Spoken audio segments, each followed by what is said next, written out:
Okay.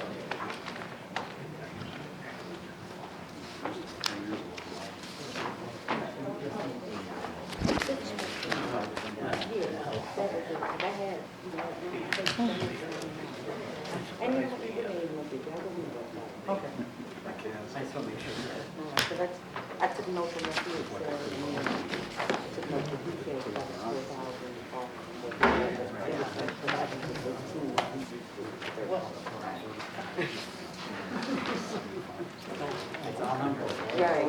Ready, Michael? Yeah, I'm ready. Okay. We're good. Okay, good evening, everyone. Welcome to the meeting of the Nonpartisan Independent Council Fair Districting Commission.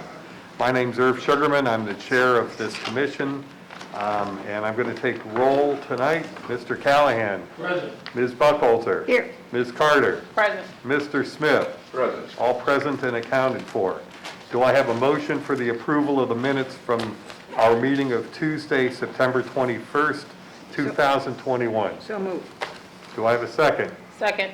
All those in favor say aye. Aye. Anybody no? The ayes have it.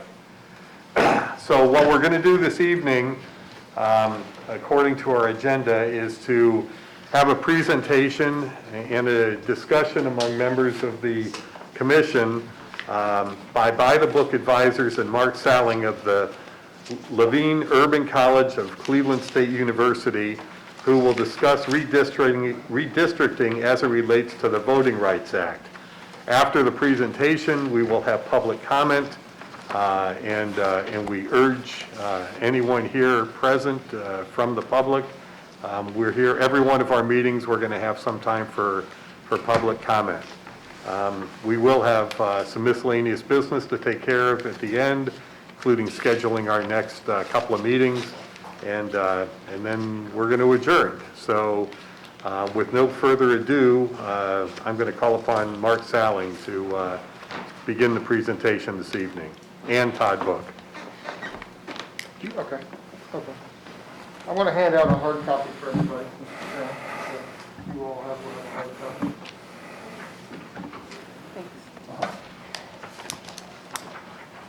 Thank you. Thank you.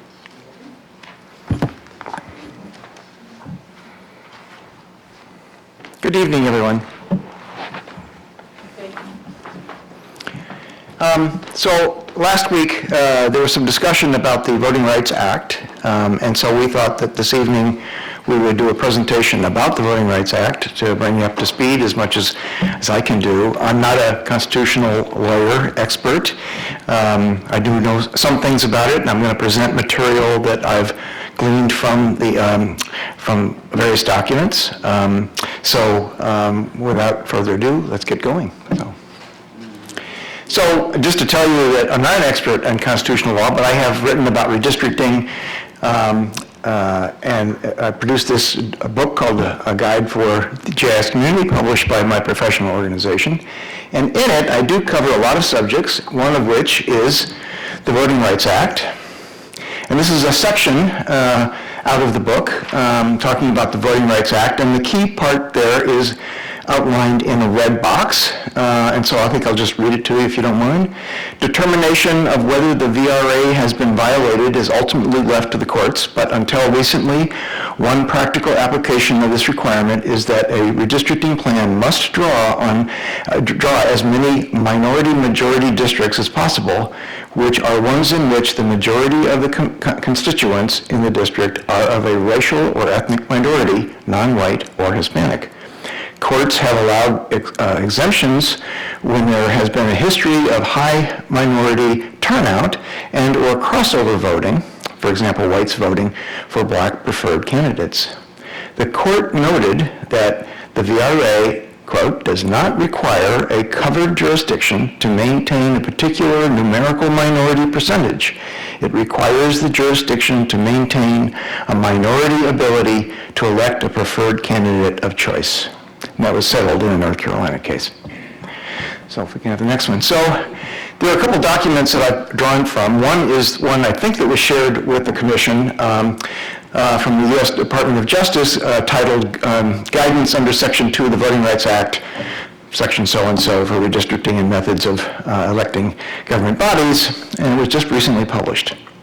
So reading through that, and I recommend not relying only on my summary, if you will, of it, in which I've extracted sentences, basically, from it that I thought were particularly pertinent for you to hear, but I recommend that you read the entire document. Nevertheless, here's what I extracted. As amended in 1982, Section 2 prohibits voting practices that result in citizens being denied equal access to the political process on account of race, color, or membership in a language minority group. Next. It also continues to prohibit adopting or maintaining voting practices for the purpose of disadvantaging citizens on account of race, color, or membership in a language minority. Next, please. The essence of discriminatory results claim alleging vote dilution, that's a key word, is that a certain electoral law, practice, or structure interacts with social and historical conditions to cause an inequality in the opportunities enjoyed by minority voters to elect their preferred representatives. So I'm going to be reading, this is one of a number of these slides, so I'm going to be reading them, but you can read along with them. Sorry I didn't have enough for the audience. Important case is the Thornburg-Gingles case, which will be the meat and potatoes behind a lot of these things. The Department Section 2 carries cases challenging methods of election for governmental bodies include actions against a variety of jurisdictions, including states, counties, municipalities, school districts, and special districts. So that includes the county. So Section 2 of the Voting Rights Act talks about doing an analysis of the discriminatory result of the drawing of the boundaries. So there are some elements of that we can discuss. The analysis begins by considering whether I'm not sure I'm pronouncing this even, Gingles preconditions exist. First, the minority group must be sufficiently large and geographically compact to constitute a majority of the voting age population in a single member district. Note that this says voting age population, and we'll come back to that later. Second, the minority group must be politically cohesive. And third, the majority must vote sufficiently as a block, which is sort of similar to the second note up there, or factor, in the absence of special circumstances such as the minority candidate running unopposed. Okay, we can go on. If all three Gingles preconditions are present, consideration proceeds to an analysis of the totality of circumstances, a complex idea here, in a jurisdiction. The analysis incorporates factors enumerated in the Senate report, we'll get to that accompanied the 1982 Voting Rights Act amendments, which are generally known as the Senate factors. These factors are themselves drawn from earlier case law. So, the factors include, 1, the extent of any history of official discrimination in the state or political subdivision that touched the right of the members of a minority group to register, vote, or otherwise participate in the democratic process. 2, second factor, the extent to which voting in the elections of the state or political subdivision is racially polarized. 3, the extent to which the state or political subdivision has used unusually large election districts, majority vote requirements, or anti-single shot provisions, or other practices or procedures that may enhance the opportunity for discrimination against the minority group. So those 3 factors are really important. If the process if there is a candidate slating process, whether the members of the minority group have been denied access to that process. So that's another consideration. So the extent to which members of the minority group in the state or political subdivision bear the effects of discrimination in such areas as education, employment, health, that hinder their ability to participate in the political process. So these are the factors. Whether political campaigns have been characterized by overt or subtle racial appeals. 7, the extent to which members of the minority group have been elected to public office in the jurisdiction. So those are the 7 Senate factors that are also taken into consideration. Okay? The Senate report also identifies 2 additional factors that have prohibitive value in some cases. Whether there is a significant, by the way, the underlining is mine to help you basically get the sentence. Whether there is a significant lack of responsiveness on the part of the elected officials to the particular needs of the members of the minority group. Whether the policy underlying the state or political subdivision's use of such voting qualification, prerequisite to voting, or standard practice or procedures is tenuous. Okay. So the Senate factors are neither comprehensive nor exclusive, and other factors may also be relevant and may be considered, such as proportionality of minority votes, of voters' representation. So in other words, whether or not the percentage of election districts that can elect a minority candidate is in proportion to the minority population's voting age population. So a finding of vote dilution in violation of Section 2 does not require that a particular number or a majority of these factors is present in a jurisdiction. The courts decide what is relevant.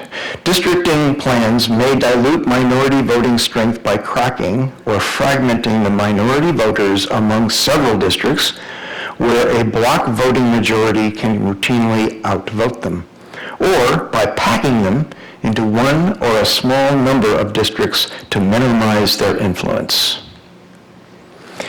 Okay, so the Department of Justice will examine these circumstances surrounding these conditions and determine whether there's a direct or circumstantial evidence of any discriminatory purpose. That's what that sentence says. Direct evidence detailing a discriminatory purpose may be gleaned from the public statements of members of the adopting body or others who may have played a significant role in the process. There's a smoking gun or other stark evidence of intent are rare and is not required to establish a discriminatory purpose. The department also will evaluate whether circumstantial evidence establishes a discriminatory intent. The Department of Justice will draw the normal inferences from the foreseeability of a discriminatory impact of Section 2 and does not require proof that one or more governmental actors are racist or bear racial animus. Discriminatory intent need only be one motivating factor behind the enactment or enforcement to violate Section 2. It need not be the only motivating factor. So, for example, if a jurisdiction purposely reduces minority voting strength in order to protect an incumbent elected official, the fact that incumbent protection was a motivating factor or even the primary motivating factor does not mean a plan is lawful. Okay, let's see. The third factor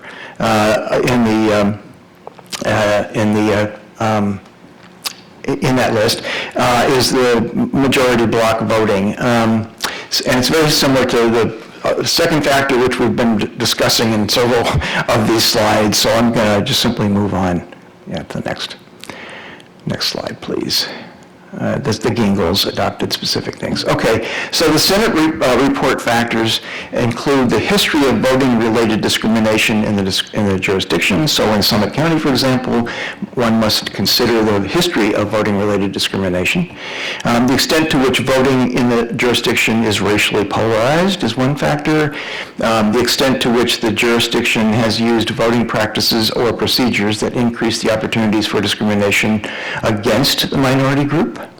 Exclusion of members of the minority group from the candidate slating process. extent to which the minority group bears the effects of past discrimination in education, employment, and health. The use of overt or subtle racial appeals in political campaigns is another factor. The extent to which members of the minority group have been elected to public office in the jurisdiction. Evidence that elected officials are unresponsive to the minority group's needs. And evidence that the policy underlying the use of the contested practice is tenuous. So that's sort of a repeat of what we looked at before, but it's worth looking at. So no single factor is dispositive, and the most important factors among those are the extent of racially polarized voting and the extent to which minorities have been elected to public office in the jurisdiction. Okay, how to establish or prove the factors. Racial polarization is done through statistical analysis used for the Gingell's factors. Other factors are based largely on historical and social conditions, and they may be established by expert reports, testimony from historians and demographers. So that material is all extracted from the document that you have that you can read on your own. I thought I would at least go through what I think the important sentences were in there that you need to focus on, but I would recommend that you read the whole thing, and it'd probably be more coherent in reading it from beginning to end than my presentation here. I also went to another source in which I identified the factors again, or the statements from this other document that paralleled what is in the Department of Justice's report. I think I'm going to, for the sake of time and interest, I'm going to skip through those slides, but they're in your handout. But they basically repeat almost everything that is in the Department of Justice's document, but in some different words. And I always think when I teach a class that repetition is good for retention of information, and so that's why I included it in there. Using different words is often helpful for people to understand something in the first place. So if we can skip through, just keep going. I'll tell you when. Just keep hitting. Yeah, sorry. For everybody here, this stuff will be on the website for your all viewing. Okay? Todd, what website is that? It is on the executive County website. executive. County executive website. They have a section dealing with the redistricting process. Perfect. Thank you. Just wanted to make sure everybody knew. Yeah. Okay, maybe this is an important part. Racial gerrymandering claims arise where race predominates over the neutral criteria in a districting plan.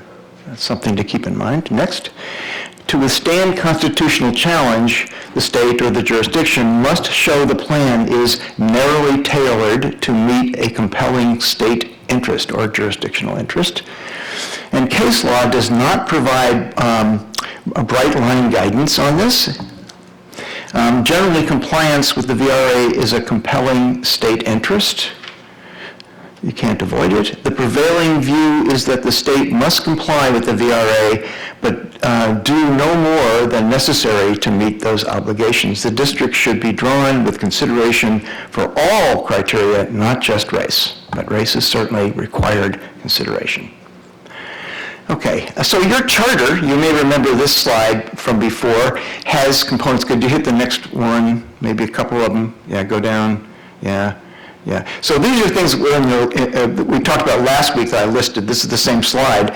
But the ones in red, I made red because I think they're pertinent concerning the VRA. So among the principles is that that the districts are formed by combining existing areas of governmental units, giving preference in the order named to townships, municipalities, and city wards and precincts. So that the other thing that I think particularly pertinent in considering the VRA and its place in the process of redistricting is you must adhere to federal law, which is the VRA, and also consideration in your charter, you say consideration will be given to broaden opportunities for historically underrepresented and minority communities to elect representatives to the council. That's basically adhering to the VRA law in the first place. So I thought that would be useful for you to see. In the charter, there's material related to the VRA itself. Okay. You can just keep going, yeah. So you may also remember that last week I presented this map showing the distribution of African Americans in the county, with the dark blue areas having higher numbers of African Americans, a percentage of African Americans, and the lighter areas having a lower percentage. And you can see the existing districts numbered up there, and the red lines denoting their boundaries. So because the Voting Rights Act talks about the voting age population, not the population at large, or the larger population, I put together this table for you. This is a table that you saw before, which shows the percent African American, one race alone, or when you go through all 6 possibilities of people indicating African American was part of their racial identity, then you can see those 2 numbers. But since it's voting age population, you can add this to the table, which is the voting age population racial distribution, okay? So you can see, for example, in current districts 4 and 5, there's a relatively high proportion of African Americans, 23.2% among the one race respondents, and 38% among those in District 5. And you can see the other proportions, 13.5, 11.2, et cetera, in each of the 8 current Summit County Council districts. And you can also see that the voting population is slightly lower in percentage than the overall population. This is probably due, as I'm a demographer, due to a younger age group, having children, et cetera, under the age of 18 among African Americans. Okay? Okay, next please. So, that's my presentation, and you're here to discuss it, maybe. I'd be glad to answer questions, if I can.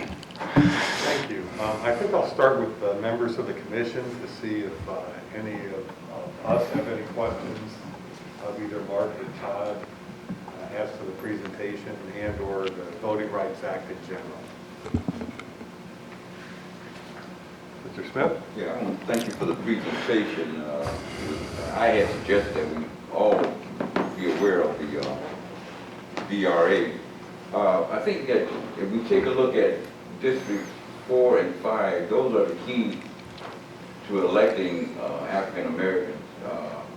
And I think that, I don't think it's changed that much. I know that, when we first went to districts, back in 1992, I think it was, District 4 was a district of influence that an African American could be elected to, and it was 22% at that time. And then, of course, the District 5 was somewhere around in there. I think that if we take a look at the concerns that was voiced at that last meeting, I think we need to be aware of and cognizant of that this is a very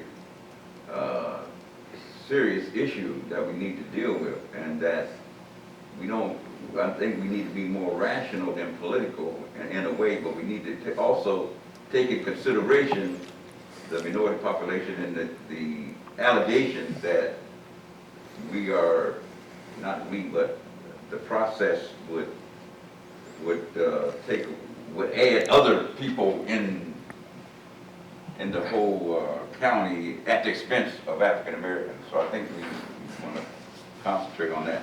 I think years ago, some of the members on council now may remember that the litmus test was given as to whether we were in compliance with the VRA, and I think that test came back that it did not overwhelmingly or necessarily discriminate against African Americans. But we need to, as we go forward, I mean, we've got the districts now, but as we go forward, we need to make sure that the concerns that were expressed last week are taken in consideration. And I would further suggest, if we haven't already done, that whoever provided testimony, whether, especially in writing, that we, in writing, thank them for submitting it, and we would take it under consideration, whatever that is, however we do that. I would suggest that. Well, thank you. I think that we did last Oh, you week. did? Yes, Okay. and that we have written Good. copy of the testimony It's over that was provided by Ms. Blake last week, and that we are taking that into consideration, and it's part of the minutes, and it's part of the record of our proceedings. So If I may wanna make sure offer- everybody understands that not only Ms. Blake, but I know Ms. Rogers spoke last week, and anybody else who wishes to speak, or as I'll talk about tonight, I've received a couple of emails that I want to put into the record as well. And all of that is going to be taken into consideration Brother by Chair, I the just want to further state that. Sure. The reason that, again, I just want to reemphasize, the reason that Fairmont and Compton and eventually Bath was added to District 5 is because of the loss of population. And I think the first time we did it, from the census from 1990 to the year 2000, District 5 had lost 7,000 people. And so that was a part of it. And the information that we've got, that District 4 and 5 could have lost as much as almost 5% of the population since the last census. Yeah, and Todd, maybe you can help us with that. There have been shifts in population since the last census to this census, and that's really a pretty big factor in what we're going to be dealing with today. Absolutely, and if you look where where the problems have arisen, you have way more people now in the northern part of the county, and you have less people in the southwestern part of the county, which means, if they were right beside each other, and then maybe we could just move just a little bit between the two districts, but the fact that you have on the south and the north these changes where you have to, because we can't be outside the 10% frame, we have to adjust, and by adjusting the one on the north, and then you have to adjust pretty much everything around it to reflect those different numbers that we have to be able to be within compliance. And Mark is the numbers, he's the map guy on that, so he can maybe say a little bit more about that. Great, thank you. Yeah, one of the slides I had last week was this one, which is, it's hard to see, I apologize again, but you can see the population growth in the north, as Todd was saying, and the in red small numbers is the number of deviation that needs to be accommodated because of the change in population. So the one in the north, for example, is 6.8% over the 5% low number to shoot for, and then there are others that are lower. So those are requiring the changes that you're considering. I can offer also on the issue of the VRA that the testimony that was given last week, I can't remember the woman's name, but we got a copy of her testimony, including the link to Dave's redistricting app, I think, which is an internet thing, and I can download from that the geography that she used to come up with the districts that she says need to be considered for the VRA consideration. And I can, because she was using estimates that weren't the official 2020 data, I can do that. So I'll use her boundaries to come up with the 2020 population and racial data using the 2020 official data for you to consider, or not. But if you want me to, I can do that. We have, Mr. Smith. Yeah, I would like you to do that in the 2020 thing. I think it makes sense. I guess, this, Mr. Chairman, just the fact is that we're now in the process of drawing new maps, right? The maps that we're under now, and it'd be good for informational purposes, I don't see a problem with that. But I think we need to focus on the fact that these maps will be changing because of requirements, changes in population. So keep all of these things in mind as we go forward. We can look back too, but I mean, the reality is we need to be focused on what these new districts are going to look like. That's the overarching. And it is the standard then, based on the 2020 census? Right, right. Okay. Right. And we'll talk about next steps as we move through the agenda. Sure. A little bit. Yeah, one of the testimonies that was in writing suggested that Copley be attached to District 7, so they would have more in common. I think that as we take a look at that, there's about 18,000 people in that, in Copley, or whatever that figure was. That means that if that happens, and you put that with 7, that would make it even more challenging for District 5. I just thought we gotta say that. That's a really valid point. Yeah. Appreciate that. Does anybody else from the commission have any questions on the Voting Rights Act or anything that we've talked about since the presentation? Everybody okay? Well, I'd like to open it up to public comment. Before I do, and we're certainly, you're certainly able to ask Mark or Todd any questions that we have. And I got too much paper here. I received 2 emails this week. Here they are. One was from Pat Herbean, H-U-R-B-E-A-N, and the other was from Robert Herbean. Both of these were addressed to me as the chairperson. Actually, they call me the leader of the Summit County Redistricting Commission. I want to make sure that's in the record. We'll underline that too, Mr. Chairman. Because I don't often get called that. So what I can tell you is I'm going to introduce these into the record. These are word for word the same emails that we received and that I read into the record last week from Thomas Beebe Hightech, who's the councilman at large in the city of Barberton. And I'm not going to go ahead and reread these into the record, but I would like to, and I'll give these to Todd to make sure, and I think I sent them by email today so that they can be part of our record as well. And both of these emails, as well as the one last week, Mr. Smith talked about Copley and Barberton and Norton and the cooperation that those 3 communities, and they will be taken into consideration. The other thing that I want to talk about before we open it up to public comment is the fact that we have, and I'll say the county executive has done a good job, I think, in promoting this, despite the fact that we don't have too many people here. I have a list here of several dozen, more than several dozen folks who are affiliated with the various news media in Northeast Ohio, from the newspapers to TV, radio, and there's a large list of folks who are getting notices of our meetings all the time.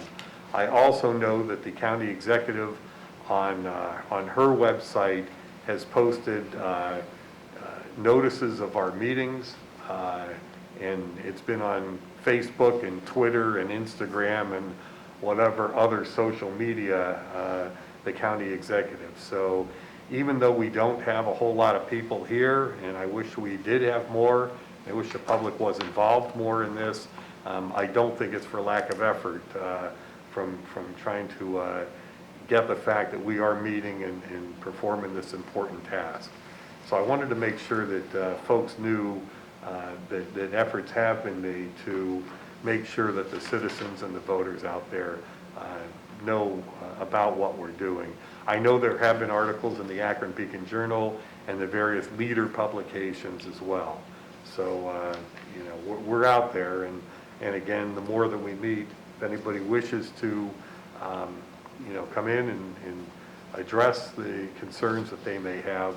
And the last thing I'll tell you is that I'm also aware that copies of our meeting schedule and the work of this commission was sent to the League of Women Voters as well. So I wanted to make sure again that that's part of the record here. With that, is there anybody out here that wishes to make a comment or ask any questions? If you could identify yourself, come on up to the podium and tell us who you are and what you have to say. My name is Wayne Darlington. I was actually one of the few folks over here for the first meeting, unfortunately missed last week. I'm a resident of Akron, and I would just hope, the cards that have been dealt to you are the cards that have been dealt to you based on the charter changes that were affected. As a resident of Akron, I find it disconcerting, unfortunately, that currently only one ward in Akron is represented by a single member of council. 40% of Akron's wards have 3 different county council people. The other 5 have 2 different county council people. Mr. Saling's document from last week kind of verifies some rough math I had done when the census came out, that there appears to be no community in Summit County, with the exception of Akron, that won't fit population-wise into a single county council district. So just by rough math, only the city of Akron has to be divided amongst multiple council members. And rough math would say that it could be as few as 3 council members. Does that give more power, less power to the city of Akron? You could argue both sides of that coin. I would say as a citizen who's in one of these districts that's split up with 3 different council members, probably gives us less, because obviously they've got other folks they've got to consider in any decision making that they make. With that being said, I would hope, and again, this is kind of the cards that have been dealt to you, much of it has to do with the ward boundaries within Akron. Much as it was 10 years ago, those ward boundaries are going to be drawn after you guys draw the county council district boundaries. So you may follow current boundaries, but when the city of Akron next year has to redraw for 2023, those boundaries may move and we may end up split up into multiple county council districts as well. So if it has not yet occurred, I would hope that this committee would reach out to the city of Akron and see if they have done any preliminary work on how they may adjust their ward boundaries in such a way that you guys might try to keep those somewhat close. I know county council, if my understanding is correct of the charter, county council does have the authority to move some lines slightly in the future after you've completed your work. But again, I don't know how much latitude they have, so the closer your lines can match to what the city of Akron is going to redraw in 2022 for the 2023 election will hopefully help us for the next decade. And again, I guess I would bring up just as a general comment, because I saw it noted in the previous presentation, one of the things that is in the charter is that precincts shall not be divided. I would just ask that the committee, if they aren't aware, be aware that precincts are drawn by the Board of Election typically to follow ward boundaries. So the Board of Elections likely will be redrawing their precinct boundaries after the cities draw their new ward boundaries. So anything you may split or not split right now as a precinct may not be a boundary in 2 years. And with that, I appreciate your time and your efforts. Thank you. Does anybody have any questions of Mr. Darlington? If not, we very much appreciate your taking the time to come in and address us this evening. Thank you. And just so everyone knows too, Mr. Chairman, Mr. Darlington and I had talked after the first meeting, and he's reiterating many of the things we talked about that first night, so. Okay. Yeah. And then I think it is an interesting fact that the city's going to be doing their work next year after we're done. So that's something that I wasn't aware of, and I appreciate your bringing that to our attention. Is there anybody else in the room that wishes to address the commission this evening?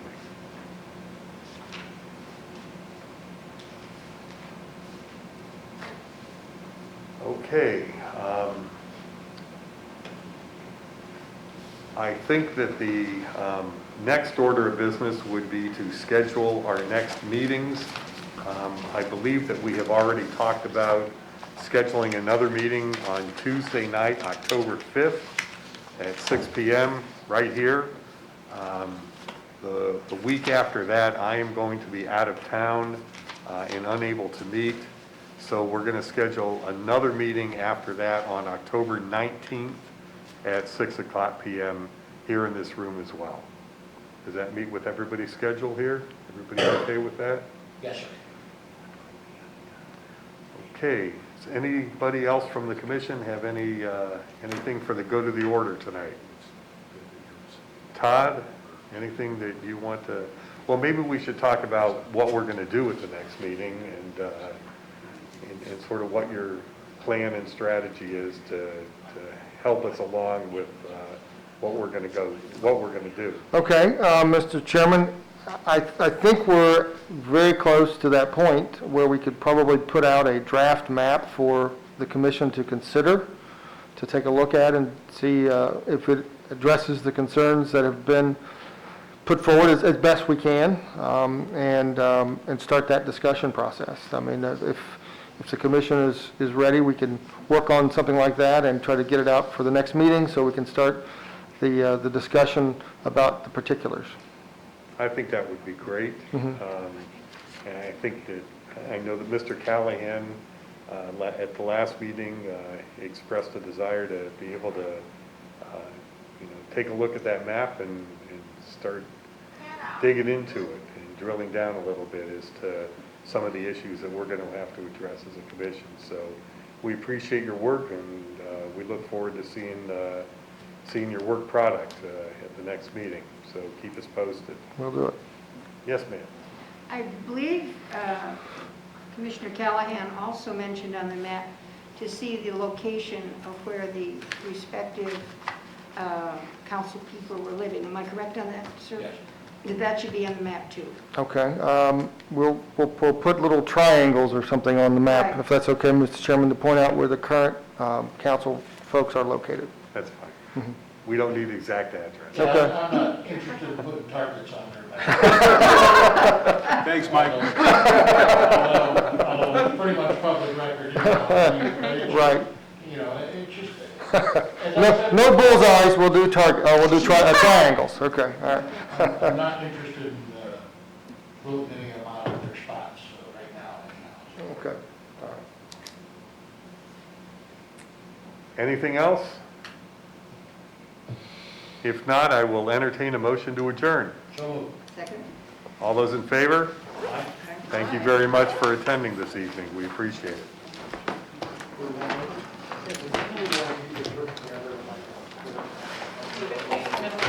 Thank you. I think that was helpful.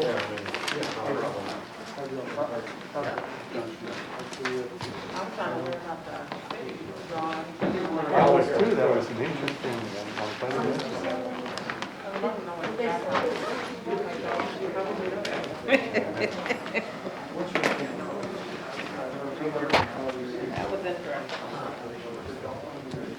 Nice seeing you, sir.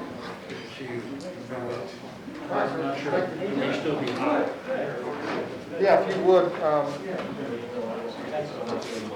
we've texted that one. See if I got you on there, I'm sure I do. Do my email, and that way we can it just makes it. If you don't mind, that way you can also clarify and make sure it's not, it is what you want.